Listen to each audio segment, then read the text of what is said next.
চিনি ছাড়া মিষ্টি খেয়েও কি শরীর সুস্থ রাখতে চান? তাইলে বাজার থেকে আজই কয়েকটা লাল মিষ্টি আলু কিনেন। সাধারণ আলুর চেয়ে এই মিষ্টি আলু অনেক বেশি গুণী।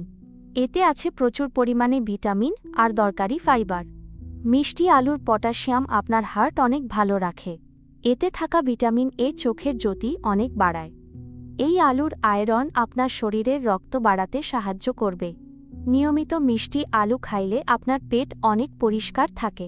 এটি শরীরের রোগ প্রতিরোধ ক্ষমতা অনেক গুণ বাড়িয়ে দেয়। মিষ্টি আলুর ফাইবার আপনার রক্তে চিনি নিয়ন্ত্রণে রাখে। প্রেশার কমাতে এই সবজি খুব ভালো কাজ করে।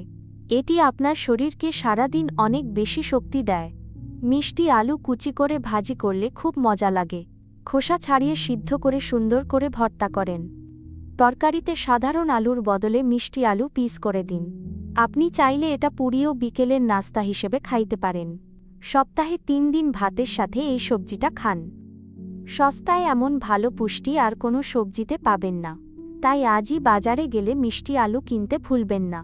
সুস্থ থাকতে ঘরের টাটকা সবজি খাওয়ার অভ্যাস করেন। এই ভিডিওটা ভালো লাগলে প্রিয়জনকে দেখার সুযোগ করে দিন।